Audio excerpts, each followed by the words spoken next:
قبل اس کے کہ حضرت اقدس دامت برکاتہم درس بخاری کا آغاز فرمائیں، میں ادباً التماس کرتا ہوں حضرت مولانا خالد سیف اللہ صاحب رحمانی دامت برکاتہم ناظم المعہد العالی الاسلامی حیدرآباد سے کہ وہ بھی کچھ منٹ اپنے تاثرات کا اظہار فرمائیں۔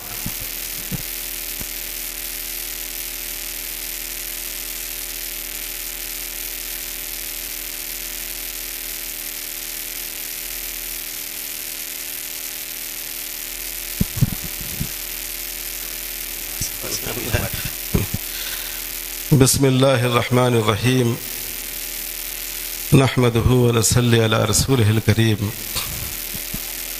ہمارے بہت ہی محترم اور مخلص دوست حضرت مولانا مفتی غیاث الدین صاحب رحمانی اور ہم سب کے بزرگ ابن بزرگ استاذ الاساتذہ حضرت مولانا سید ارشد مدنی صاحب دامت برکاتہم، حضرات علماء کرام، بزرگان محترم، آپ حضرات نے ابھی ہمارے قابل احترام دوست اور فاضل گرامی حضرت مولانا مفتی نوال الرحمن صاحب کا خطاب وحی کی ضرورت پر اور بخاری شریف کی نسبت سے پیدا کی جانے والی بعض غلط فہمیوں پر سنا، جو انشاءاللہ آپ کے لیے ایک بہترین فکری اور علمی سوغات ہے۔ اب حضرت والا درس کا افتتاح کریں گے۔ یہ موقع ایسا نہیں ہے کہ اس موقع پر کچھ اور عرض کیا جائے، بس میں دل کی گہرائی کے ساتھ بے حد مبارکباد پیش کرتا ہوں حضرت مولانا مفتی غیاث الدین صاحب کو۔ یہ ہم لوگوں کے مسلک کا، اس شہر کا سب سے قدیم ادارہ ہے، جہاں سے اسلامی علوم اور عربی علوم کی تعلیم کا فیض جاری ہوا، اور اس کا حق یہ تھا کہ یہاں اور پہلے دور حدیث شریف قائم ہوتا۔ پہلے ریاست آندھرا پردیش میں مدارس کے کم ہونے کی وجہ سے دیوبند وغیرہ میں طلباء کی بہت کم تعداد ہوتی تھی۔ خود میں جس سال دارالعلوم میں دور حدیث میں تھا، میرے خیال میں حیدرآباد کے 3-4 طالب علم تھے۔ یہ اللہ تعالیٰ کا شکر احسان ہے کہ پچھلے 25 سال میں یہاں مدارس کی کثرت ہوئی اور یہاں کے طلباء کو دارالعلوم میں تقابلی امتحان میں شریک ہونا پڑتا ہے۔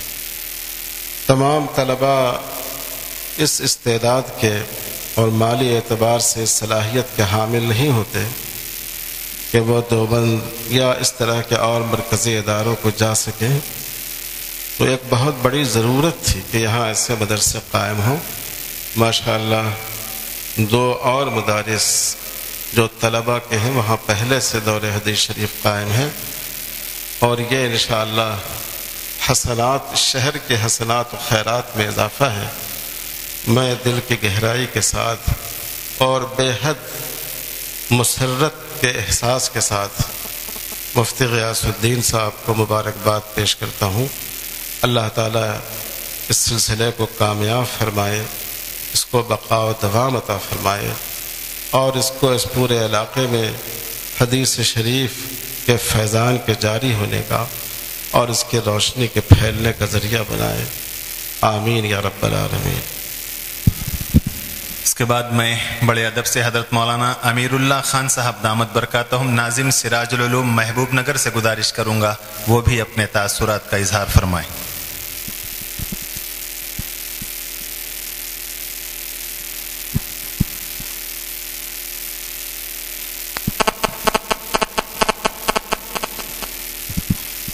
السلام علیکم ورحمۃ اللہ وبرکاتہ۔ نحمدہ ونصلی علی رسولہ الکریم، اما بعد۔ قابل صد احترام حضرات علماء کرام، بزرگوں اور دوستو، آپ نے ابھی سنا فقیہ العصر حضرت مولانا خالد سیف اللہ رحمانی صاحب نے نہایت مختصر انداز میں مبارکباد پیش کی ہے۔ میں بھی دل کی گہرائیوں کے ساتھ حضرت مولانا مفتی غیاث الدین صاحب مدد اللہ العالی اور ذمہ داران مدرسہ کو دل کی گہرائیوں کے ساتھ مبارکباد پیش کرتا ہوں اور دعا کرتا ہوں کہ اللہ تعالیٰ اس ادارے کو دین دونی رات چوگنی ترقی عطا فرمائے اور یہاں کا دور حدیث اس جنوبی ہندوستان کا مشہور دور حدیث بن جائے اور طلباء علم کے ساتھ عمل کے اور تربیت کے میدان میں بھی سب سے آگے ہوں. وآخر دعوانا ان الحمدللہ.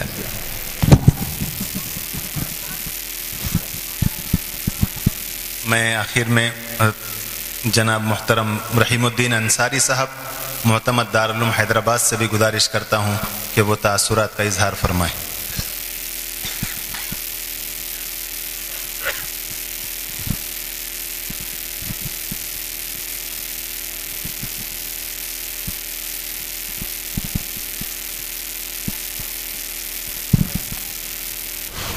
بسم اللہ الرحمن الرحیم. الحمدللہ رب العالمین والصلاة والسلام علی رسول النبی الکریم. حضرت مولانا ارشد مدنی صاحب دامت برکاتہم، علماء کرام اور حاضرین کرام، میں اپنے دل کی گہرائیوں سے عالی جناب مفتی غیاث الدین صاحب رحمانی کو بخاری شریف کے اس افتتاح کے موقع پر مبارکباد دیتا ہوں اور دعا کرتا ہوں کہ اللہ تعالیٰ اس ادارے کو زیادہ سے زیادہ دین دگنی رات چوگنی ترقی عطا فرمائے. یہ بارگاہ درس حدیث نبوی ہے، پلک جھپکنا بھی یہاں بے ادبی ہے. درس بخاری شریف کا آغاز حضرت اقدس دامت برکاتہم کے ذریعے سے ہوگا. میں آپ حضرات سے گزارش کروں گا کہ اطمینان اور وقار کے ساتھ تشریف رکھیں.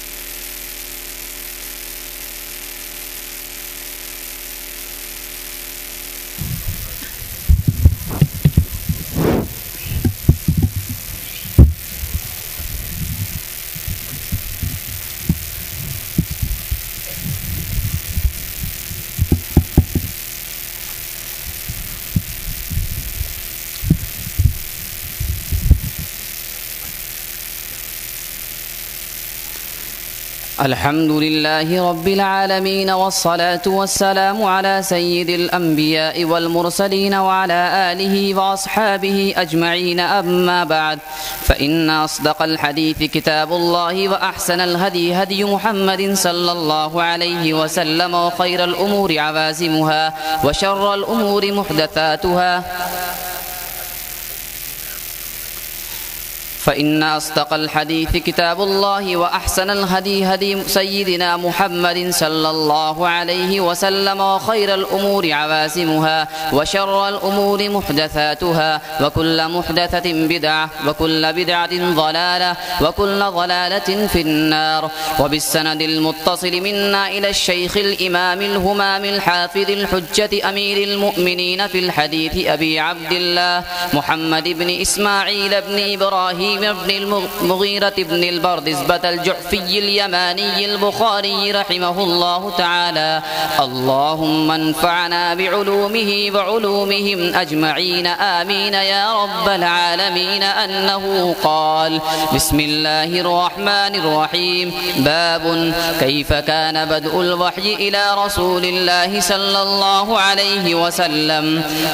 وقول الله عز وجل: أعوذ بالله من الشيطان الرجيم. إنا أوحينا إليك كما أوحينا إلى نوح والنبيين من بعده.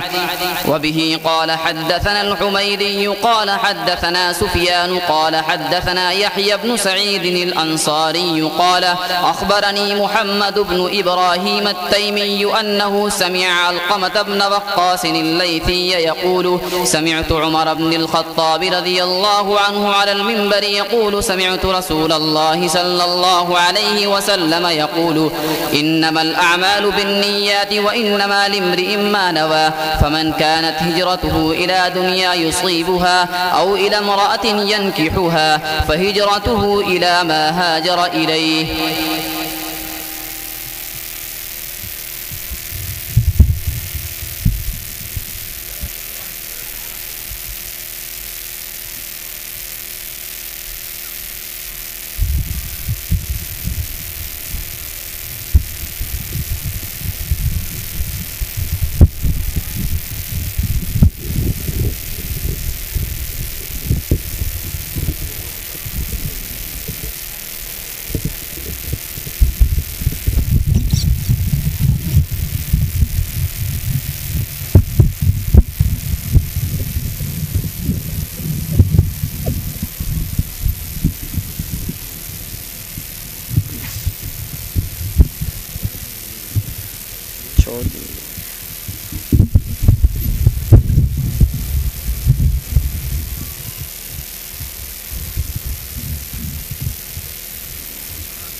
چھوٹا کرو اس کو.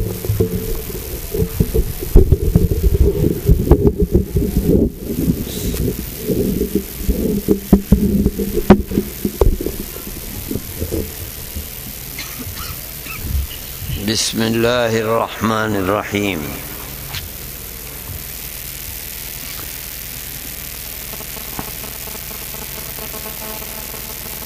اس کتاب کی عظمت کے سلسلے میں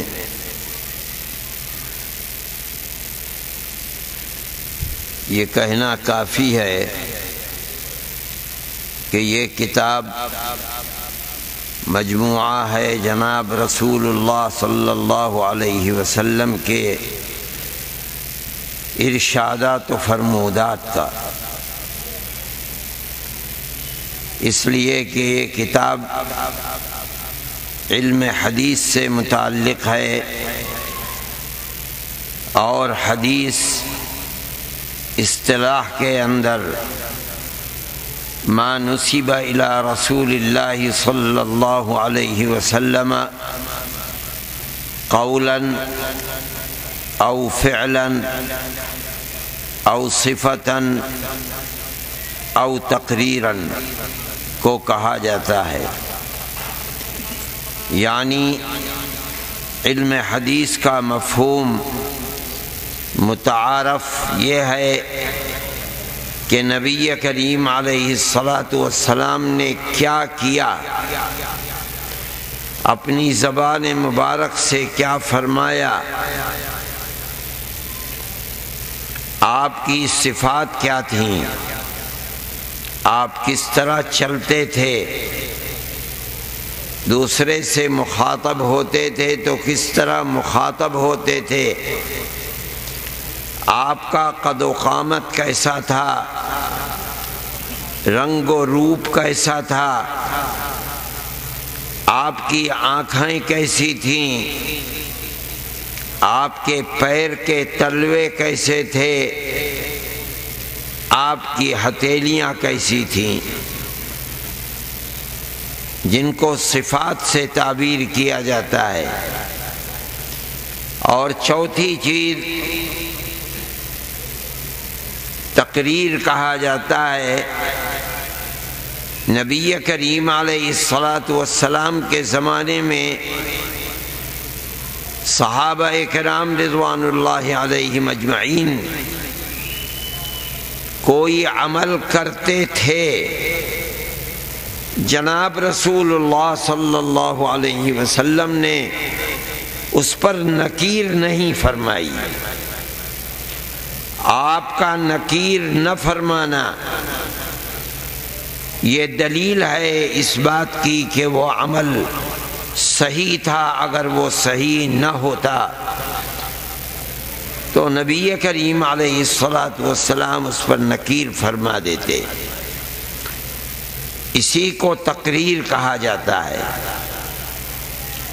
وہ عمل صحیح یہ ہے کہ چاہے آپ اپنی نظر سے اس عمل کو کرتے دیکھتے تھے یا نہیں دیکھتے تھے، اور جناب رسول اللہ صلی اللہ علیہ وسلم کے صحابہ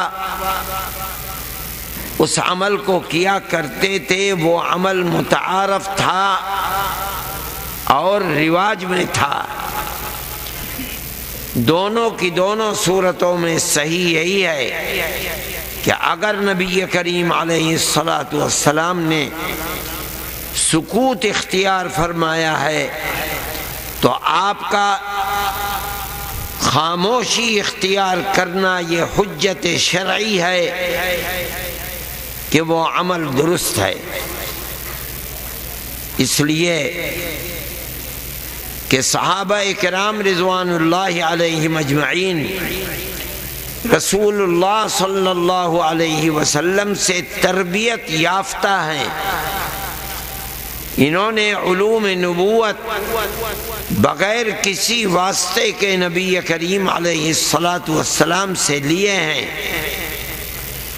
اور یہ لوگ قیامت تک امت محمدیہ علی صاحبہ الصلاۃ والسلام کے لیے مقتدا ہیں۔ امت خدا کی رحمت کو ان کی اقتدا ہی سے حاصل کر سکتی ہے، اس لیے کہ یہ دین محمدی کے صحیح امین ہیں اور رسول اللہ صلی اللہ علیہ وسلم کے دین کو سمجھنے والے، اس پر عمل کرنے والے اور اس دین کی تبلیغ کرنے والے اور اپنے شاگرد اور بعد میں آنے والوں کو دین محمدی سمجھانے والے اور پڑھانے والے ہیں۔ اگر یہ لوگ کسی ایسے عمل کی ترویج و اشاعت کرتے، اپنے عمل میں لاتے جو دوسروں کے لیے مقتدا بن کر پیش کرتے، حالانکہ وہ عمل دین محمدی کے اندر صحیح نہ ہوتا، تو اس کا مطلب ہے کہ اس دین کی پہلی اینٹ ٹیڑھی رکھی جاتی اور دیوار قیامت تک اٹھنے والی صحیح اور سیدھی نہ ہوتی۔ اس لیے فیصلہ یہی ہے اور حقیقت ہے کہ اگر کوئی کام صحابہ کرتے تھے اور رسول اللہ صلی اللہ علیہ وسلم اپنی آنکھ سے اس کو نہ بھی دیکھتے تھے، اگر وہ کام غلط ہوتا تو رات اور دن جبرائیل امین وحی لے کر آپ کی خدمت میں آ رہے ہیں، اللہ تعالی ضرور اپنے نبی کو صحابہ کے اس عمل سے باخبر کرتا اور وہ اس کے اوپر نکیر فرماتے۔ اور دین کے اندر بہت سی چیزیں ایسی ہیں کہ صحابی کسی عمل کو کر رہا ہے، آپ کے زمانے میں آپ کے سامنے وہ عمل ہو رہا ہے، آپ نے نہیں دیکھا، لیکن جبرائیل امین کے ذریعے سے آپ کو باخبر کیا گیا اور آپ نے صحابہ کے سامنے اس عمل کو پیش کر دیا۔ اس سے ان لوگوں کے دلوں کے اندر نبی کی عظمت اور بڑھتی تھی اور ان کا یہ علم اور پختہ ہوتا تھا کہ اللہ کے نبی کو اللہ بطریق وحی ان چیزوں سے مطلع فرما دیتا ہے جو چیزیں عام طریقے پر آپ نہیں دیکھ رہے ہیں۔ آپ کی عظمت اس سے دوبالا ہوتی تھی، اسی کو تقریر کہا جاتا ہے، یہ حجت شرعی ہے۔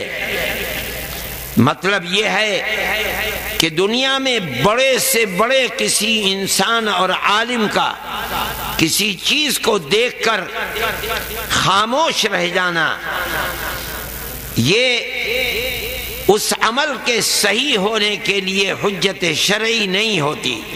ہو سکتا ہے کہ اس انسان نے سکوت اختیار کر لیا کسی مصلحت کی بنیاد پر، لیکن نبی ایسی عظیم شخصیت ہے کہ اس کا کسی غیر شرعی عمل کو اس کی موجودگی کے اندر ہونا اور اس کا سکوت کو اختیار کرنا یہ اس کے فرض منصبی کے خلاف ہے۔ نبی زندہ آگ میں جل جانا گوارا کر سکتا ہے، لیکن دین اور شریعت کے خلاف، اللہ کے حکم کے خلاف پیچھے ہٹ جانا اور سکوت کو اختیار کرنا گوارا نہیں کر سکتا۔ حضرت ابراہیم علی نبینا علیہ الصلاۃ والتسلیم اس بات کو گوارا فرما لیتے ہیں کہ ان کو زندہ آگ میں ڈال دیا جائے، لیکن توحید خداوندی سے سکوت کو اختیار کر لینا یہ نبی کے فرض منصبی کے خلاف ہے۔ انبیاء علیہم الصلوات والتسلیم کے بارے میں قرآن کہتا ہے فریقاً کذبوا وفریقاً یقتلون، انبیاء کو قتل کر دیا گیا، سروں پر آرے رکھ کر چیر دیا گیا۔ مسئلہ تو کچھ بھی نہیں تھا، اگر وہ سکوت کو اختیار کر لیتے اور برملا توحید خداوندی کا اعلان نہ کرتے تو وہ زندہ رہ سکتے تھے، لیکن فرض منصبی کے خلاف ہے کہ نبی کسی امر منکر کو دیکھے جو شریعت خداوندی کے خلاف ہو اور اس کے اوپر سکوت کو اختیار کرے، یہ نہیں ہوتا۔ اس لیے تقریر کسی عمل کا ہونا درا حال ہے کہ نبی موجود ہے اور اس کے اوپر نکیر نہیں کر رہا ہے، یہ حجت شرعی ہے، دلیل ہے اس امر کی کہ یہ امر اللہ کے نزدیک جائز ہے۔ اگر معصیت اور گناہ ہوتا تو ضرور اللہ اپنے نبی کو اس سے باخبر فرماتے اور نبی صحابہ کو اس امر معصیت سے روک دیتا تاکہ قیامت تک کے لیے یہ حضرات جو مقتدا ہیں آنے والی امت کے لیے، ان کا عمل ان کے لیے حجت بن سکتا۔ تو گویا کہ جو کتاب اب آپ کے سامنے رکھی ہوئی ہے اور جس کو آپ انشاءاللہ پڑھیں گے اور مکمل فرمائیں گے، یہ جناب رسول اللہ صلی اللہ علیہ وسلم کے افعال، آپ نے کیا کیا، اقوال، آپ نے اپنی زبان مبارک سے کیا کیا فرمایا، آپ کی صفات، اور آپ کے زمانے میں کوئی عمل کیا گیا اور رسول اللہ صلی اللہ علیہ وسلم نے اس پر نکیر نہیں فرمائی۔ آپ پڑھیں گے صحابہ بعض اوقات فرماتے ہیں بطریق حجت کننا نفعل ورسول اللہ صلی اللہ علیہ وسلم بیننا، ہم یہ کام کیا کرتے تھے درا حال ہے کہ جناب رسول اللہ صلی اللہ علیہ وسلم ہمارے درمیان میں تشریف فرما تھے۔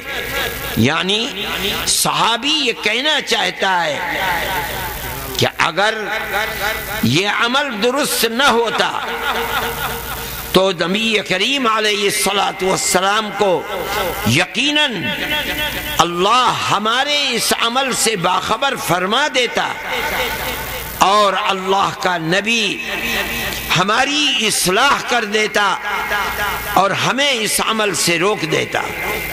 آپ نے نہیں روکا، یہ دلیل اور حجت شرعی ہے اس بات کے لیے کہ یہ عمل اپنی جگہ پر درست ہے۔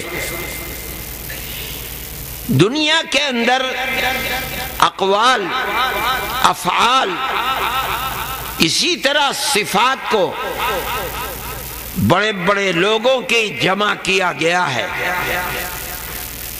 وہ شخصیت جو مقتدی مانی جاتی ہے، لوگوں کو اس سے محبت ہوتی ہے، ان کے زمانے کے لوگ بعد میں آنے والے لوگوں کے سامنے اس عظیم شخصیت کے تعارف کو پیش کرتے ہوئے دنیا کو اس سے متعارف کرانے کے لیے اور عمل کا راستہ دکھلانے کے لیے بڑی بلند برگزیدہ شخصیات کے اقوال کو، افعال کو محفوظ کر کے لوگ پیش کرتے رہے ہیں۔ لیکن حدیث کی خصوصیت کہ آپ کے اقوال و افعال، تقریرات اور صفات، کچھ صفات اختیاریہ ہیں، کچھ صفات غیر اختیاریہ ہیں، ان کو پیش کیا جاتا ہے۔ یہ دوسرے لوگوں کی صفات کی طرح سے صفات نہیں ہے، ان لوگوں کے اقوال اور افعال کی طرح نہیں ہے، بلکہ یہ صفات، یہ اقوال، یہ افعال، ان کی اہمیت در حقیقت اس بنیاد پر بڑھتی ہے کہ نبی اللہ کا نبی اور رسول اللہ ہے۔ وہ جو کچھ کہہ رہا ہے، جو کچھ کر رہا ہے، شریعت کو پیش کر رہا ہے، یہ کچھ اس کی اپنی خانہ زاد اور گھر کی بنائی ہوئی چیز نہیں ہے، بلکہ وہ جو کچھ کہہ رہا ہے اللہ اس سے کہلوا رہا ہے۔ وہ جو کچھ کر رہا ہے اللہ اس سے کروا رہا ہے۔ وہ اگر امت کو نماز کی تلقین کرتا ہے تو اللہ کے حکم کی تعمیل کرتا ہے۔ وہ اگر عملاً نماز پڑھ کر دکھلا رہا ہے تو وہ جبرائیل امین کے ذریعے اللہ نے جو اس کو سکھلایا ہے اور حکم دیا ہے کر کے امت کو دکھلا رہا ہے۔ وہ اگر ہجرت کر رہا ہے تو بحکم خداوندی کر رہا ہے۔ دنیا کا کوئی اور انسان جو کچھ پیش کر رہا ہے، جو کچھ کر رہا ہے، وہ وحی خداوندی نہیں ہے۔ وحی خداوندی رسول کا اپنا عمل ہی ہو سکتا ہے، اور ایسا عمل کہ جس کے اندر غلطی نہیں ہے، وہ جو کچھ کر رہا ہے، کہہ رہا ہے، بحکم خداوندی کہہ رہا ہے، اور اس کے اندر کسی غلطی کا احتمال نہیں ہے، وہ صحیح ہے، اس لیے کہ کہنے والی ذات رسول اللہ کی ذات ہے، عمل کو پیش کرنے والی ذات اللہ کے نبی اور رسول کی ذات ہے۔ دنیا کے بڑے سے بڑے انسان کی زبان سے جو بات نکل رہی ہے اور جوارح سے، ہاتھ پیر سے جو عمل سامنے آ رہا ہے، وہ صحیح بھی ہو سکتا ہے، غلط بھی ہو سکتا ہے، مگر رسول اللہ جس عمل کو پیش کرتا ہے اس کی زبان مبارک سے جو بات نکلتی ہے وہ غلط نہیں ہو سکتی، وہ جب نکلے گی صحیح بات نکلے گی، وہ دین کی تشریح غلط کر ہی نہیں سکتا۔ جس ذات والا صفات نے دین اس کے مبارک سینے کے اوپر بطریق وحی اتارا ہے، اسی نے دین کی تشریح بھی اس کو سمجھائی ہے، بتلائی ہے، اور وہ سب کچھ بطریق وحی یعنی ایک انتہائی عظیم فرشتے کے واسطے سے آپ کے مبارک سینے تک پہنچایا گیا ہے۔ اس لیے وہ جن الفاظ کو امت کے سامنے پیش کر رہا ہے، امت کا یہ ایمان ہے کہ وہ الفاظ خداوندی ہیں، یعنی وحی متلو کی شکل میں، قرآن کی شکل میں، اور وہ جس تشریح کو ان الفاظ کی پیش کر رہا ہے اپنے الفاظ اور اپنی زبان کے اندر، وہ تشریح بھی اس کی اپنی خانہ زاد نہیں ہے، بلکہ وہ تشریح بھی اس کے سینے کے اوپر اللہ نے بطریق وحی اتارا ہے۔ آپ نے قرآن کی تعریف میں اصول فقہ کی کتابوں میں پڑھا ہوگا کہ آپ کے مبارک سینے پر جبرائیل امین قرآن کو لے کر آتے تھے، اور 23 سالہ دور نبوت میں یہ قرآن مکمل ہوا۔ مگر قرآن کہتے کس کو ہیں؟ اصول فقہ کے اندر آپ نے پڑھا ہوگا کہ قرآن کی تعریف ہے هو النظم والمعنى جميعا، صرف الفاظ یہی قرآن نہیں ہے، یعنی مطلب یہ ہے کہ جبرائیل اللہ کے نبی کے پاس صرف قرآن کے الفاظ ہی لے کر نہیں آتے تھے، بلکہ قرآن تو کلام الہی ہے، اللہ متکلم ہے، کلام کرنے والا۔ جبرائیل امین اس کلام کو لے کر اللہ کے نبی کے پاس آ رہا ہے۔ ہر بولنے والا انسان یعنی متکلم جب کلام کرتا ہے تو اس کلام کے یعنی ان الفاظ کے اندر کچھ معانی چھپے ہوئے ہوتے ہیں، جس کو کہا جاتا ہے مراد متکلم۔ بولنے والا کیا کہنا چاہتا ہے، مخاطب کو کیا بات دینا چاہتا ہے۔ اگر وہ ایک طرح بات کو نہیں سمجھتا تو وہ اپنی بات سمجھانے کے لیے اپنے پیرائے کو بدلتا ہے تاکہ مخاطب بات کو سمجھ لے۔ اب جبرائیل امین کلام خداوندی کو بھی لے کر آتے ہیں، اور اس کلام خداوندی میں مراد خداوندی کیا چھپی ہوئی ہے، اللہ کیا فرمانا چاہتے ہیں،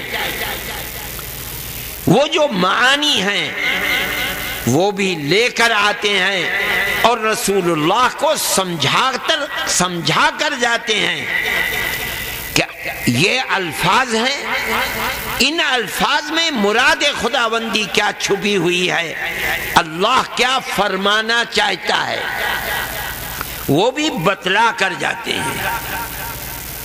یہ فرق ہے وحی متلو اور غیر متلو کا۔ قرآن کے تو الفاظ ہیں، جو الفاظ جبرائیل امین لے کر آتے تھے رسول اللہ صلی اللہ علیہ وسلم، ان الفاظ کو وہ صحابہ جن کو کاتبین وحی کہا جاتا ہے ان کو بلاتے تھے، ان کو دیتے تھے، پڑھ کر سناتے تھے، فرماتے تھے کہ ان کو لکھو، چنانچہ لکھ لیا جاتا تھا۔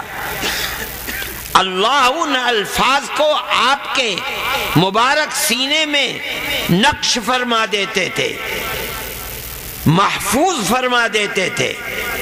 آپ صحابہ کرام رضوان اللہ علیہم اجمعین کو تعلیم دیتے تھے، سکھلاتے تھے، یاد کرا دیتے تھے، اور کاتبین وحی سے اس کو لکھوا کر محفوظ کرا دیتے تھے۔ یہ تو ہے قرآن کے الفاظ، لیکن ان الفاظ کے اندر مراد خداوندی کیا ہے؟ رسول اللہ ان الفاظ کو، ان معانی کو اپنے الفاظ میں پیش کرتے تھے صحابہ کو۔ اللہ کا یہ حکم ہے، یہ حکم ہے، اس سے مراد یہ ہے، اور صحابہ اس کو پڑھتے تھے آپ سے اور آپ سے سیکھتے تھے، اس لیے کہ صحابہ کا مدرسہ اور مدرس جناب رسول اللہ صلی اللہ علیہ وسلم کی ذات والا صفات ہے۔ اللہ کا نبی وہ معانی قرآن کے جن کو جبرائیل امین کے واسطے سے لے رہا ہے، اپنے الفاظ میں صحابہ کرام رضوان اللہ علیہم اجمعین کو سکھا رہا ہے۔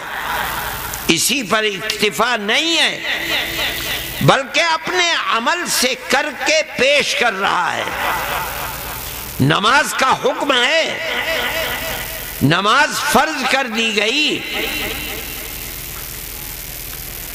صحابہ کو نماز کی اہمیت بتلاتا ہے، نماز کس طرح پڑھی جائے گی پڑھ کر دکھلاتا ہے کہ اس طرح عمل کرو گے تو اقیم الصلاۃ جو حکم خداوندی ہے اس کی اطاعت ہوگی۔ رسول اللہ صلی اللہ علیہ وسلم صرف زبان سے تشریح کر کے ہی نہیں بتاتے، تشریح بھی فرماتے ہیں قرآن کی، اور عمل کر کے سکھلاتے بھی ہیں۔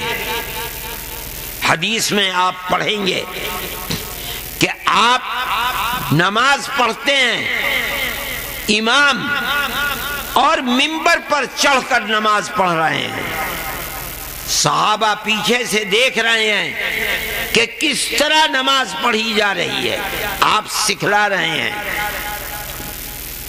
سجدے کے لیے نیچے اترتے ہیں، پھر اس کے بعد چڑھ جاتے ہیں، یہ سکھلانا ہے نماز کا۔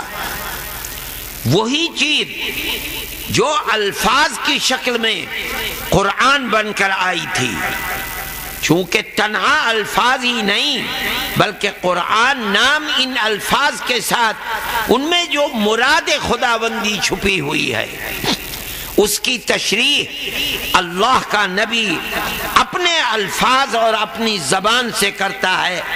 حقیقت یہ ہے کہ یہی ہے حدیث جس کو کہا گیا ہے، اور جس کو آپ اس کتاب کے اندر پڑھیں گے۔ یہ حدیث در حقیقت وحی ہے، اس لیے کہ وحی صرف الفاظ ہی نہیں ہے، ان الفاظ کے اندر یعنی قرآن کے اندر جو معانی چھپے ہوئے تھے اور جبرائیل امین نے آپ کو باخبر فرمایا ہے، آپ اپنی زبان مبارک سے اس کی تعلیم دیتے ہیں۔ یہ الفاظ آپ کے اپنے الفاظ ہیں، قرآن کے الفاظ آپ کے اپنے الفاظ نہیں ہیں، وہ وہی الفاظ ہیں جو اللہ نے جبرائیل امین کو لے کر آپ کے پاس بھیجا، اور اللہ نے اپنی قدرت کاملہ سے وہ الفاظ آپ کے قلب اطہر دل و دماغ میں محفوظ فرما دیے۔ آپ ان کے حافظ ہیں، اس کے ساتھ ساتھ وہ معانی بھی آپ کے قلب اطہر میں محفوظ کرا دیے۔ آپ ان معانی کو اپنی زبان اور اپنے الفاظ سے، اپنے عمل سے صحابہ کرام رضوان اللہ علیہم اجمعین کو بتاتے ہیں اور کر کے دکھلاتے ہیں۔ یہی وہ چیز ہے جس کو حدیث کہا جاتا ہے۔ یہ سمجھنا کہ قرآن تو بطریق وحی آپ کے پاس آیا، حدیث وحی نہیں ہے، بھول ہے۔ حدیث بھی وحی ہے۔ جناب رسول اللہ صلی اللہ علیہ وسلم کسی مدرسے کے پڑھے ہوئے نہیں ہیں، کسی استاذ کے سامنے آپ نے زانوے تلمس طے نہیں کیے ہیں۔ آپ کا رشتہ علم نبوت کا اللہ ذات واجب الوجود سے متصل ہے۔ اللہ علم خداوندی جبرائیل امین کے واسطے سے قرآن وحی مطلوع کی شکل کے اندر، حدیث وحی غیر مطلوع کی شکل کے اندر تشریح کر کے قرآن کی آپ کے قلب اطہر پر وارد فرماتا ہے، اور اللہ کا نبی اس کی تشریح و تفسیر صحابہ کے سامنے پیش فرماتے ہیں۔ دنیا کا بڑے سے بڑا عالم اگر اس کے اقوال و افعال کو جمع کیا جائے تو وہ وحی نہیں ہے۔ رسول اللہ کی یہ خصوصیت اور امتیاز ہے کہ رسول اللہ جس چیز کو پیش کر رہا ہے، چاہے وہ ہماری سمجھ میں آئے یا ہماری سمجھ میں نہ آئے، جب ہم نے مان لیا کہ جو ذات والا صفات اپنی زبان مبارک سے اس چیز کو ہمارے سامنے پیش کر رہی ہے، اپنے عمل کو ہمارے سامنے رکھ رہا ہے، وہ ذات اللہ کا رسول ہے، یہاں مسئلہ ختم ہو گیا۔ اب یہ نہیں ہے کہ ہماری سمجھ میں آئے تو ہم اسے قبول کریں گے، اور اگر سمجھ میں نہ آئے تو ہم قبول نہیں کریں گے۔ نہیں، حقیقت یہی ہے، ہماری سمجھ میں آئے یا نہ آئے، جب ہم نے مان لیا کہ اس چیز کو پیش کرنے والی ذات رسول اللہ کی ذات ہے، تو اس کا مطلب ہے کہ ہم نے اس عقیدے کو قبول کر لیا کہ رسول اللہ کی زبان سے جو بات نکلے گی وہ حق ہوگی۔ وہ جس عمل کو پیش کرے گا وہ عمل حق ہوگا، ناحق نہیں ہو سکتا۔ اب ہمارے لیے عقل کو کسوٹی بنا کر قبول کرنے کا کوئی موقع نہیں ہے۔ کیوں؟ اس لیے کہ جس چیز کو پیش کر رہا ہے وہ اللہ کا نبی اور اس کا رسول ہے، اس کے پاس جو علم آیا ہے وہ وحی اور فرشتے کے ذریعے سے آیا ہے، جو چیز آئی ہے وہ بالکل سچ ہے۔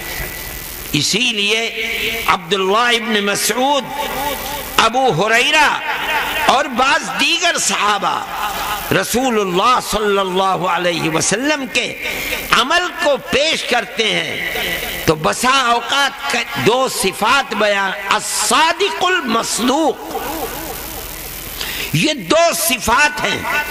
رسول اللہ کی ذات ہے، اس کے پاس جو علم نبوت ہے جس کو وہ پیش کر رہا ہے وہ جبرائیل کے واسطے سے آیا ہے۔ جبرائیل کون ہے؟ فرشتہ ہے، اور بڑا عظیم فرشتہ ہے۔ فرشتے کی کیا صفت ہے؟ فرشتے کا مفہوم یہ ہے کہ وہ ہر گناہ سے معصوم ہے۔ لا یعصون اللہ ما امرہم ویفعلون ما یؤمرون، اللہ کی نافرمانی نہیں کرتے، جو حکم خداوندی ہے فرشتہ وہی کرے گا۔ اس لیے آپ تک جو ذات پیغام خداوندی کو لے کر آ رہی ہے، آپ سے جو کچھ کہا گیا ہے وہ بالکل سچ ہے، آپ سچ کہے گئے ہیں۔ کیوں؟ کہنے والا لا کر دینے والا فرشتہ ہے جو ہر گناہ سے معصوم ہے، اللہ کا مطیع و فرما بردار ہے۔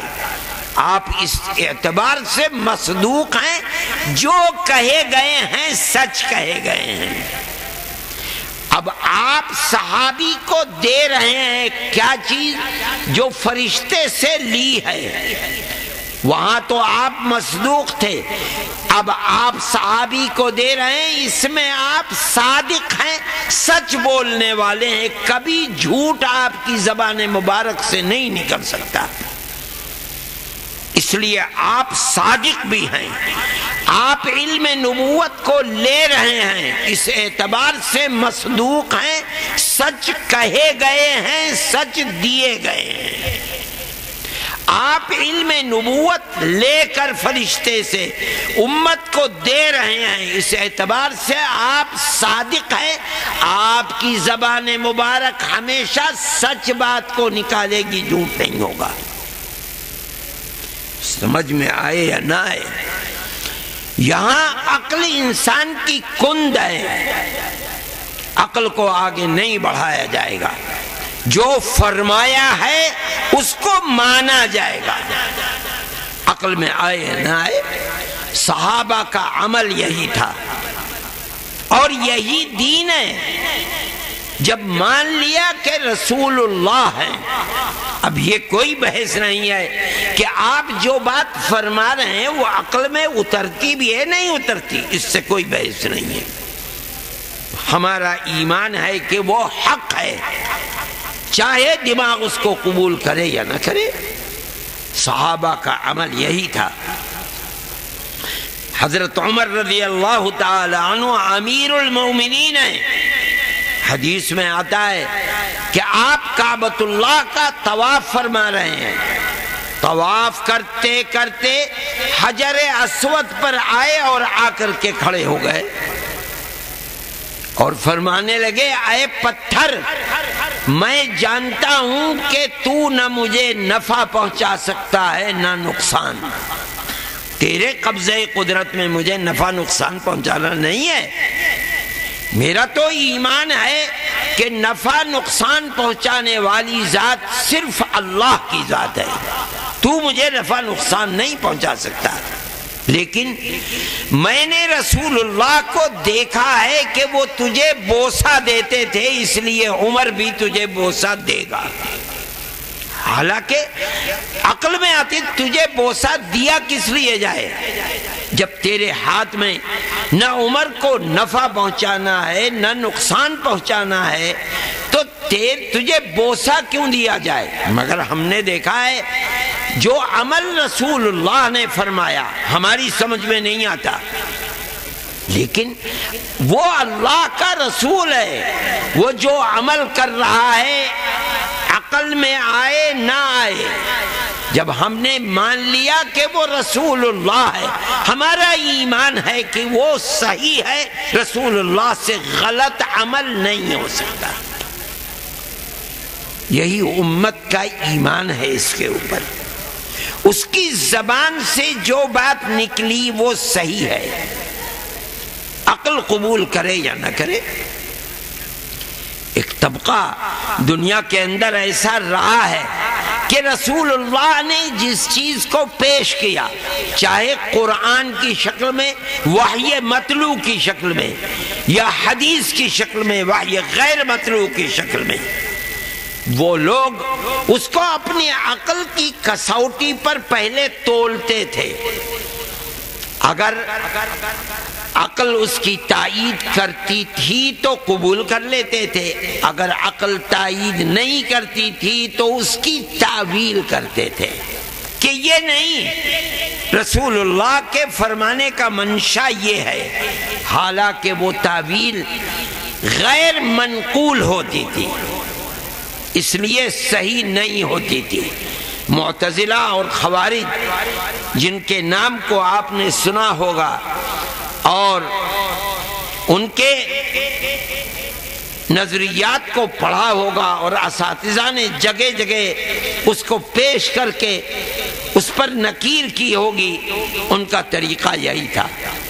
یہ ہر زمانے میں اس طرح کے لوگ پیدا ہوتے رہتے ہیں۔ ہمارے بزرگوں کے زمانے میں سر سید مرحوم کا بھی معاملہ ایسا ہی تھا۔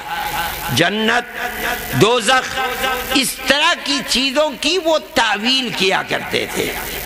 ان کی خط و کتابت دارالعلوم دیوبند کے جو بنیاد رکھنے والے ہیں حضرت نانوتوی رحمۃ اللہ علیہ سے اس زمانے میں ہوئی تھی اور وہ چھپی ہوئی ہے۔ آج بھی پرانی لائبریریوں میں کہیں کہیں وہ رسائل ملتے ہیں۔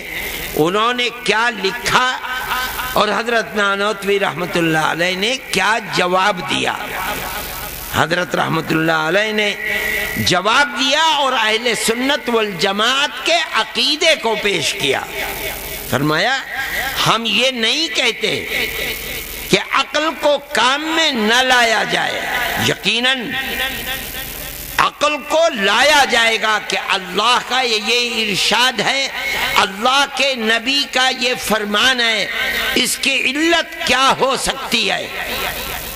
لیکن ہماری عقل نارسا، کمزور عقل اگر وہاں تک پہنچ گئی اور اللہ اور اس کے رسول کے فرمان کی حقیقت کا ادراک کر لیا، اس گہرائی تک پہنچ گئی، ہم اللہ کا شکر ادا کریں گے کہ اللہ نے ہماری رہبری فرمائی اور ہم اس کی گہرائی تک پہنچ گئے۔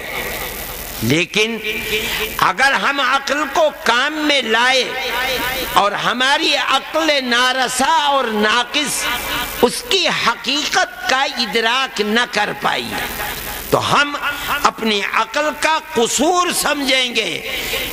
ہمارا ایمان یہی ہوگا کہ جو فرمایا ہے وہی صحیح ہے۔ یہ اہل سنت والجماعت کا عقیدہ ہے۔ زمانہ قدیم سے، صحابہ کرام رضوان اللہ علیہم اجمعین کے زمانے سے ہم عقل کی کسوٹی پر تول کر اس کا انکار نہیں کریں گے۔ حضرت شیخ الہند رحمۃ اللہ علیہ جو حضرت نانوتوی رحمۃ اللہ علیہ کے تلمیذ تھے، شاگرد تھے، سر سید مرحوم کے انتقال پر انہوں نے ایک قصیدہ لکھا تھا اردو کے اندر۔ وہ قصیدہ بھی بعض رسائل کے اندر چھپا ہوا ہے۔ اس کا ایک مصرع تھا، مانتے جس کو نہیں تھے لیجئے پہنچے وہاں۔ یا جنت ہے انسان کے لیے یا جہنم ہے، وہ دونوں کی تعویل کیا کرتے تھے۔ حضرت نے اس میں مانتے جس کو نہیں تھے لیجئے پہنچے وہاں۔ یہ ہمارا ایمان ہے، عقل میں آئے نہ آئے ہم عقل کا استعمال کر سکتے ہیں، کریں گے، لیکن اگر ہماری عقل وہاں تک پہنچ جاتی ہے اللہ کا شکر ادا کریں گے، نہیں پہنچتی تو انکار نہیں کریں گے۔ کیوں؟ ہمارا ایمان ہے کہ جس ذات کی زبان مبارک سے نکل رہی ہے بات وہ رسول اللہ ہے، اس لیے جو کہہ رہا ہے وہ صحیح ہے۔ دیکھیے اللہ کا نبی ہجرت سے پہلے ایک دن صبح کو آیا اور آ کر کہنے لگا کہ آج عجیب واقعہ ہوا مکی زندگی کے اندر، جہاں ایمان لانے والے آپ پر بہت کم گنے چنے، نہ ایمان لانے والوں سے مکہ بھرا ہوا ہے۔ آپ فرماتے ہیں کہ میں سو رہا تھا، رات میں ایک میرے دائنی طرف ایک بائیں طرف فرشتے آئے اور مجھے بیچ میں سے اٹھا کر مجھے کعبۃ اللہ کا وہ حصہ کھلا ہوا جہاں حطیم جس کو کہتے ہیں وہاں لٹا دیا، میرے سینے کو چاک کیا، دل کو نکالا ان کے ساتھ ایک سونے کی تشت تھی، اس کے اندر رکھا، قریب میں زمزم لے کر کے آئے، میرے دل کو دھویا، میرے دل کے اندر ایمان و حکمت کو بھرا، پھر میرے دل کو سینے میں رکھا اور سینے کو سی دیا۔ قریب میں براق تھا، اس پر بیٹھا لا، اور براق کیا تھا کہ جب وہ اٹھاتا تھا اپنے پیر کو رکھتا تھا تو اتنی دور جاتا تھا کہ جہاں تک آدمی کی نظر کام کرے، اور لمحوں کے اندر بیت المقدس پہنچ گئے۔ وہاں میری ملاقات انبیاء سے ہوئی، پھر اس کے بعد دوسرا سفر آسمانوں کے لیے ہوا۔ پہلے آسمان پر کھٹکھٹایا، اندر سے آواز آئی، کون؟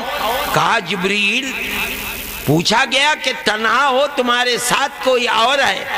کہا کہ محمد ہیں۔ کہا کہ خود گئے ہو، لے کر آئے ہو یا بھیجے گئے تھے؟ فرمایا نہیں، بھیجا گیا تھا۔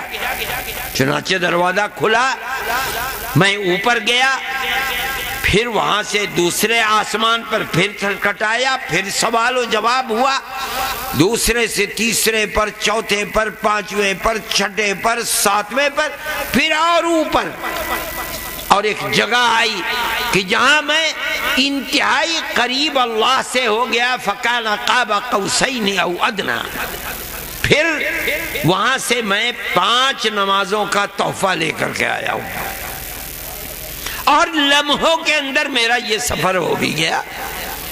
اور پھر حدیث سے پتا چلتا ہے کہ آنا جانا بھی رہا۔ حضرت موسیٰ علیہ نبینا علیہ الصلاۃ والتسلیم پوچھتے رہے کیا لے کر کے آئے؟ 50 نمازیں لے کر کے آئے۔ کہا جاؤ اس میں سہولت کو مانگو، 50 نمازیں نہیں پوری کر پائے گی امت۔ آپ بار بار جاتے ہیں، آتے ہیں، جاتے ہیں، آتے ہیں، کمی ہوتے ہوتے 5 رہ جاتی ہے۔ فرمایا اب تو شرم آتی ہے، اب نہیں جاؤں گا۔ یہ تمام واقعات اور چند لمحوں کے اندر پورے ہو گئے۔ فرماتے ہیں نبی کریم علیہ السلام کا یہ ارشاد ان لوگوں کے دل و دماغ میں کیسے اتر سکتا تھا جو آپ کی نبوت اور رسالت پر ایمان ہی نہیں رکھتے تھے۔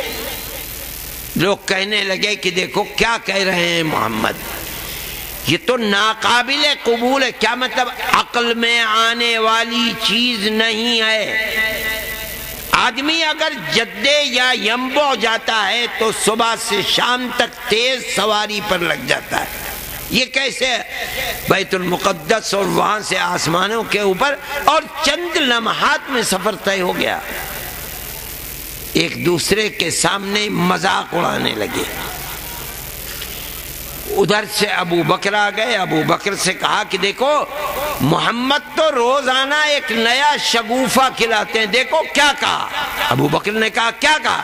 کہا یہ کہتے ہیں، یہ کہتے ہیں، یہ کہتے ہیں۔ کہا کون کہتا ہے؟ کہا محمد۔ کہا اگر ساری دنیا ایک طرف ہو جائے میں کہتا ہوں، اگر محمد کہتے ہیں تو ابو بکر کہتا ہے سچ فرماتے ہیں۔ یہ کس چیز کی تصدیق ہے؟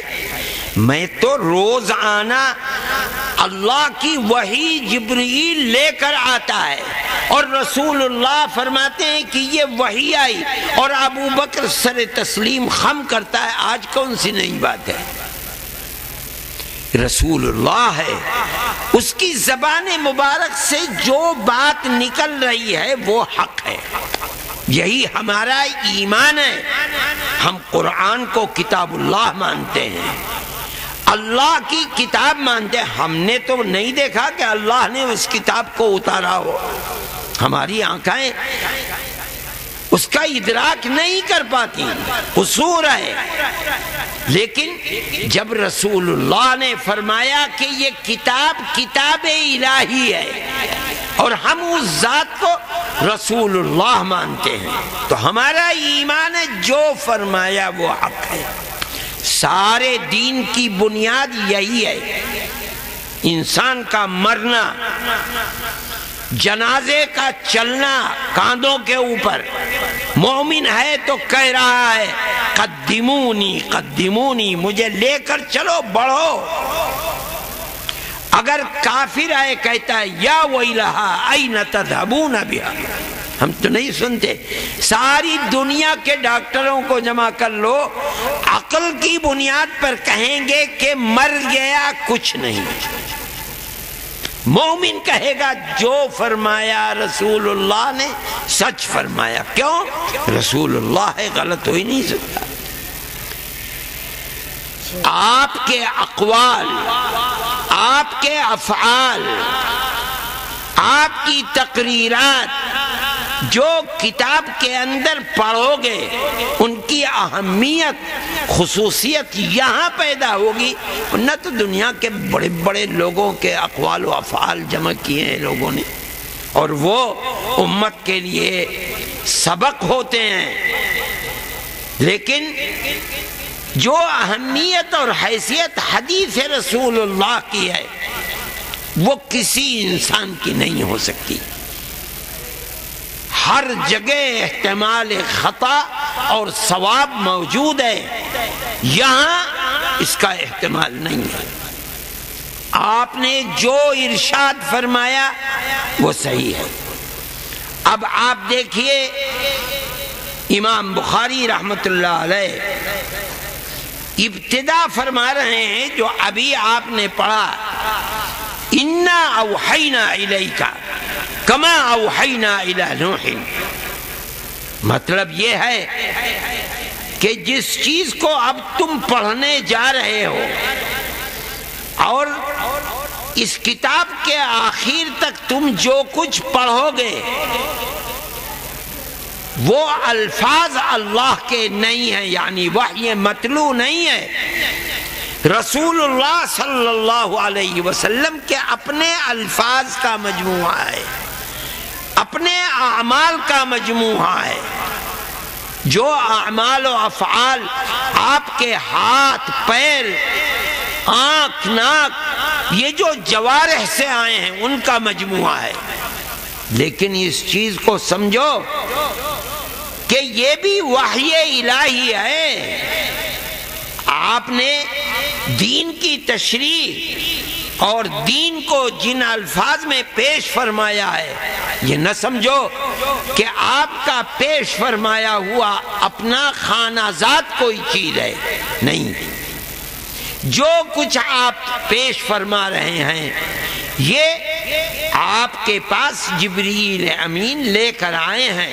یہ الگ بات ہے کہ جو چیزیں لے کر آئے ہیں وہ دو طرح کی چیزیں ہیں، ایک وہ ہے کہ جو کلام الہی ہے، صفت خداوندی ہے، متکلم کی صفت ہے کلام، اور ایک اس کی تشریح ہے۔ کلام تو آپ جس طرح اترا آپ نے اسی طرح محفوظ فرما لیا، محفوظ کرا دیا، دل و دماغ میں اتار دیا اور مجموعے کے اوپر لکھوا دیا، محفوظ ہو گیا۔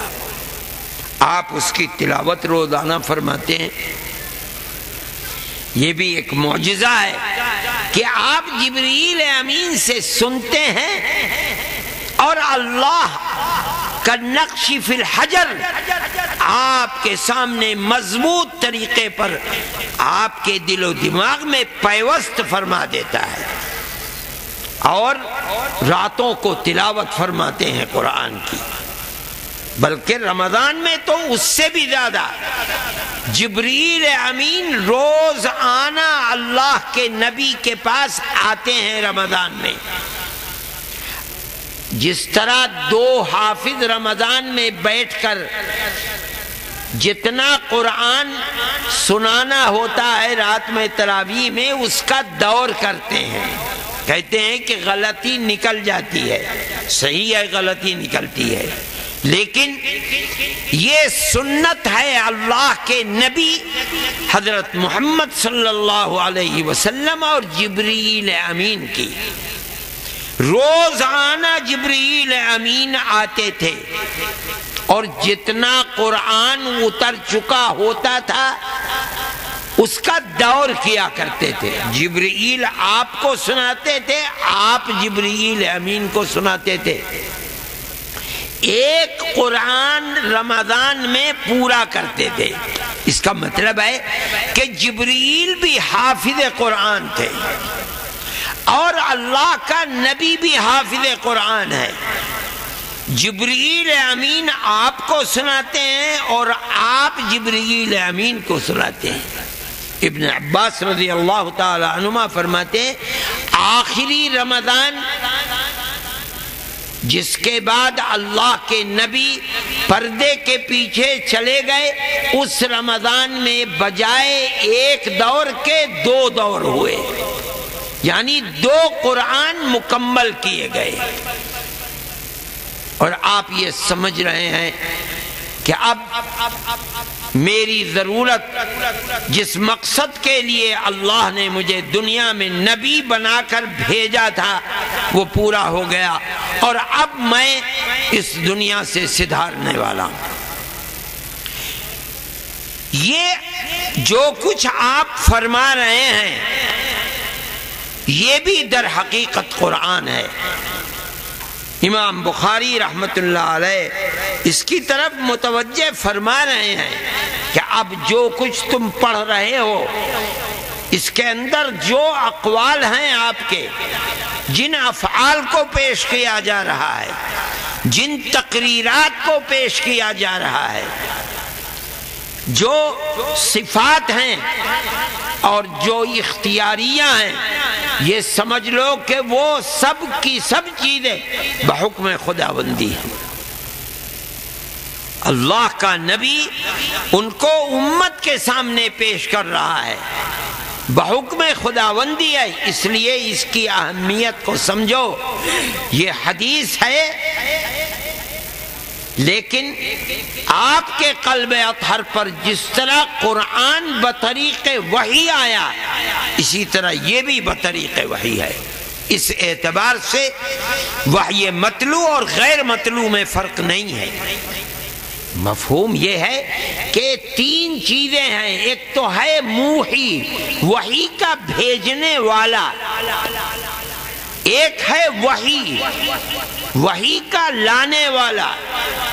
ایک ہے موحا الیہ، جس کی طرف وحی کو بھیجا گیا.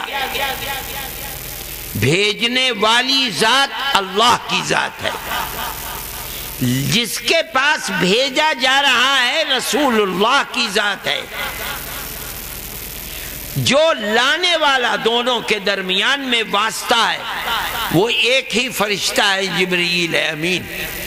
وہی وحی مطلوع کو لا رہا ہے، وہی وحی غیر مطلوع کو لے کر آ رہا ہے. اس اعتبار سے کوئی فرق نہیں ہے. یہ الگ بات ہے کہ وحی مطلوع صفت خداوندی ہے، کلام خداوندی ہے. وحی غیر مطلوع اس کی تشریح ہے، صفت خداوندی نہیں ہے، الفاظ اللہ کے نہیں ہیں، اس کی تشریح ہے. رسول اللہ کو بتایا گیا کہ یہ تشریح ہے اس کی. رسول اللہ صحابہ کو بتلا رہا ہے. کہیں کہیں صحابی باوجود کہ زبان عربی جاننے والے ہیں مگر مراد خداوندی نہیں سمجھ پاتے ہیں. جیسے حتی یتبین لکم الخیط الابیض من الخیط الاسود من الفجر، کسے مراد خداوندی کیا ہے صحابی نہیں سمجھ پا رہے ہیں، اور یہ سمجھتے ہیں کہ ایک سیاہ دھاگا اور ایک سفید دھاگا رکھ لیا جائے اور جب تک یہ دونوں کا رنگ اتنا چاندنا نہ ہو جائے کہ متمیز ایک دوسرے سے ہو جائے، اس وقت تک رمضان کی راتوں میں کھانے پینے کی ممانعت نہیں ہے. اللہ کا نبی فرماتا ہے کہ نہیں، مراد خداوندی یہ نہیں ہے. کیا مطلب؟ مجھے جو جبرائیل امین نے ان کلمات کی تشریح جو دی ہے وہ یہ نہیں ہے، وہ تو دوسری چیز ہے. اس کو پیش فرماتا ہے۔ یہ ہے وہ تشریح جس کو ہم غیر مطلوع کہتے ہیں۔ دونوں چیزیں بطریق وحی آئی ہیں۔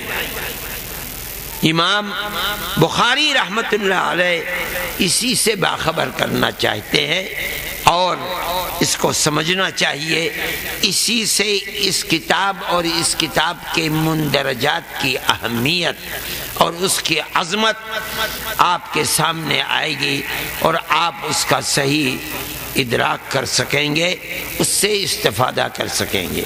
اس کے ساتھ ساتھ ایک دوسری چیز اس حدیث کے اندر بیان فرماتے ہیں، انما الاعمال بالنیات۔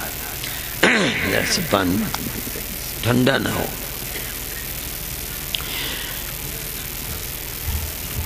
مطلب یہ ہے کہ بڑے اچھے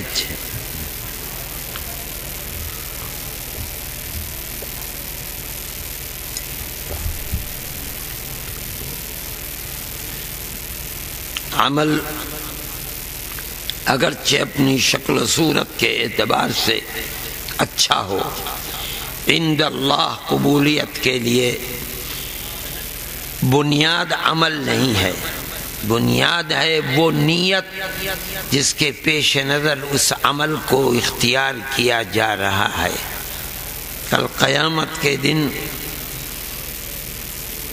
کچھ ملنا اللہ کی طرف سے اس عمل کے نتیجے میں اور رحمت خداوندی کا حصول صرف عمل کی ظاہری شکل و صورت پر مبنی نہیں ہے، بلکہ وہاں اس نیت کو بنیاد بنایا جائے گا جس کے پیش نظر اس عمل کو اختیار کیا گیا ہے۔ ترمذی کی روایت میں چیز آتی ہے کہ 3 آدمی جن سے جہنم کو دہکایا جائے گا، وہ کون ہوں گے؟ ایک تو وہ انسان جس نے دنیا کے اندر اللہ نے اس کو دولت عطا فرمائی تھی اور اس نے اس دولت کو جمع کر کے نہیں رکھا بلکہ خرچ کیا۔ دوسرا وہ انسان ہے کہ جس نے جہاد فی سبیل اللہ کیا اور دنیا کے اندر انسان کو سب سے زیادہ عزیز اپنی جان ہوتی ہے، اس نے اپنی جان کو بھی جہاد فی سبیل اللہ کے اندر داؤ پر لگا دیا۔ تیسرا وہ انسان کہ جس کو اللہ نے علوم نبوت عطا فرمائے اور وہ ساری زندگی ان کی تعلیم دیتا رہا اور اللہ کے بندوں تک علم نبوت کو پہنچاتا رہا، لیکن اللہ کے نبی فرماتے ہیں کہ یہ تینوں عمل انتہائی بہترین، پر یہ 3 کام کرنے والے وہ بد نصیب ہوں گے جن سے جہنم کو دہکایا جائے گا۔ کیوں؟ اللہ پوچھے گا کہ تجھ کو ہم نے دولت دی تھی، بتا کیا کیا؟ کہے گا کہ یا الہ العالمین میں نے بخل نہیں کیا بلکہ جو بھی کار خیر مصرف خیر میرے سامنے آیا میں نے اس میں خرچ کر دیا۔ اللہ فرمائیں گے ہمارے لیے خرچ نہیں کیا، تو جھوٹ بولتا ہے، تو نے تو اس لیے خرچ کیا تاکہ دنیا تجھے بہت سخی کہے، تجھے تیرے کرنے کا پھل دنیا میں مل گیا، آج ہمارے یہاں کچھ نہیں ہے تیرے لیے۔ یہی مجاہد کے لیے کہا جائے گا کہ تو نے اپنی زندگی اس لیے دے دی کہ دنیا یہ کہے بھئی اتنا بڑا جہاد مجاہد کرنے والا بہادر تو ہم نے نہیں دیکھا، تجھے تیرا پھل دنیا میں مل گیا، آج ہمارے یہاں کچھ نہیں۔ کیوں؟ اس لیے کہ تیری نیت صحیح نہیں تھی۔ نیت صحیح ہونے کا مقصد یہ ہے کہ تو جس عمل کو پیش کر رہا ہے اپنے اللہ کی رضا کے لیے پیش کر رہا ہے، یہ چیز نہیں ہے۔ اور یہی معاملہ عالم دین کے ساتھ کیا جائے گا. وہ عالم دین جس نے علم تو دنیا کے سامنے رکھا مگر مقصد رضا الہی نہیں تھا، اللہ کی خوشنودی نہیں تھی، بلکہ اللہ کے بندوں کے اندر اپنے آپ کو متعارف کرانا تھا کہ دنیا یہ کہے کہ بھئی اگر عالم دین ہو تو ایسا ہو، تجھے تیرے کیے کا پھل مل گیا، آج ہمارے یہاں تجھے کچھ نہیں ملے گا. یہ حدیث جب حضرت امیر معاویہ رضی اللہ تعالی عنہ کے سامنے رکھی گئی، اتنا روئے کہ یہ خطرہ ہونے لگا کہ کہیں جان نہ نکل جائے. اور جب افاقہ ہوا تو فرمایا کہ جب ان لوگوں کے ساتھ یہ عمل ہوگا تو عام انسان کا قیامت کے دن کیا ہوگا. اس روایت کو محدثین ابتدا میں لاتے ہیں، آپ نے مشکات کے مقدمے کے اندر بھی آخر میں اس روایت کو پڑھا ہے، پھر اس کے بعد کتاب الایمان کو شروع کیا گیا ہے یہ سبق بتلانے کے لیے کہ دیکھو جس طرف قدم کو بڑھا رہے ہو اور اس کتاب کو پڑھنے کے لیے جو کچھ محنت و مشقت کر رہے ہو، تمہاری آئندہ زندگی کے اندر قبولیت کا مدار عمل کے اوپر نہیں ہوگا، بلکہ عمل کرتے ہوئے تمہاری نیت کیا تھی یہ بنیاد بنے گا کل قیامت کے دن اس کا پھل ملنے کا. اس لیے آج ہی اپنی نیت کو درست کرو کہ ہم جو کچھ پڑھ رہے ہیں اس لیے پڑھ رہے ہیں تاکہ اس کے اوپر عمل کریں، اپنے عقیدے کو درست کریں، اپنے عمل کو صحیح کریں اور اس طرح رضائے خداوندی کل قیامت کے دن حاصل کر سکیں. نیز اس علم کو صرف اپنے ہی لیے نہیں بلکہ کتمان علم نہ کرتے ہوئے جہاں تک علم کو پہنچایا جا سکتا ہے وہاں تک پہنچائیں. اللہ کے نبی کا یہ حکم کہ فَلْيُبَلِّغِ الشَّاهِدُ الْغَائِبَ وہاں تک پہنچائیں. صحابہ کرام رضوان اللہ علیہم اجمعین اسی طرح سے اپنی زندگی گزارتے تھے. اللہ کے نبی ان کے سب سے بڑے محبوب تھے. اللہ کے بعد ہونا یہ چاہیے تھا کہ اللہ کے نبی دنیا سے تشریف لے گئے، پس پردہ آپ چلے گئے تو صحابہ یہیں بیٹھ جاتے اور یہ کہتے کہ ہم بھی یہیں مریں گے، یہیں زمین کا پیوند ہوں گے جہاں رسول اللہ صلی اللہ علیہ وسلم ہمارے محبوب ہیں. لیکن ایسا نہیں ہوا. امانت محمدیہ کو لے کر اللہ کا نبی اس امانت کا محافظ تھا. اللہ کی امانت آپ تک پہنچی تھی، آپ نے ساری زندگی اس کو پہنچایا. اور حجۃ الوداع میں آپ نے صحابہ سے پوچھا الا هل بلغت؟ صحابہ نے بیک زبان فرمایا بلا یا رسول اللہ. اللہ نے فرمایا اللہ کی طرف آپ نے انگلی اللہم اشہد اللہم اشہد اللہم اشہد، اے اللہ آپ گواہ بن جائیے. آپ دنیا سے تشریف لے گئے امانت سپرد کر کے صحابہ کرام رضوان اللہ علیہم اور حکم دے کر گئے کہ جو آج مجھ سے بغیر کسی واسطے کے یہ امانت لے رہے ہیں، جو لوگ میرے سامنے نہیں ہیں ان تک لے کر جائیں. صحابہ بیٹھے نہیں، اس امانت کو لے کر جہاں تک پہنچ سکتے تھے وہاں تک پہنچ گئے، یہاں تک کہ یہ امانت آج ہم تک اور آپ تک پہنچی اور یہ محفوظ ہے. اور یہ دین محمدی کا امتیاز ہے.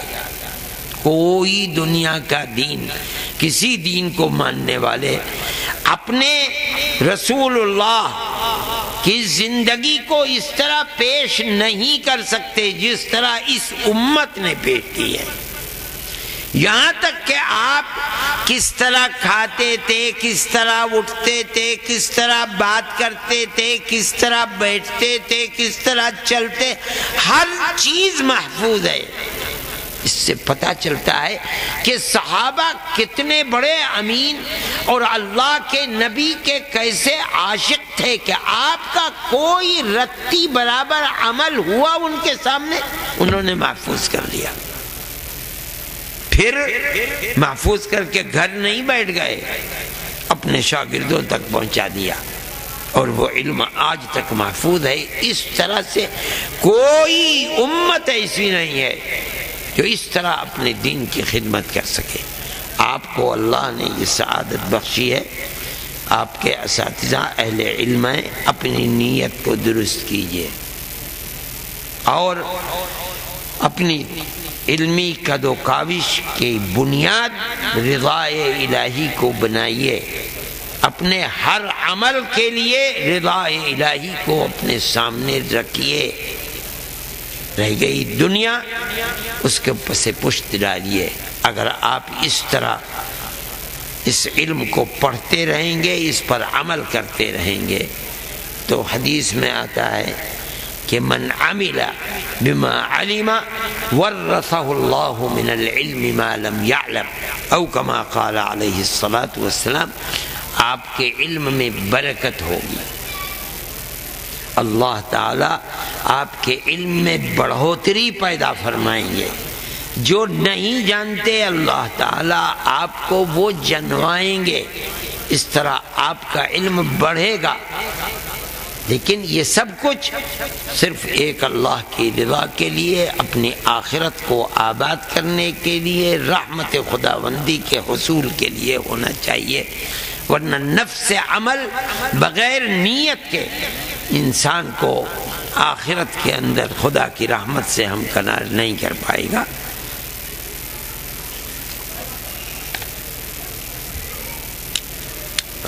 میں تھک گیا بالکل اب۔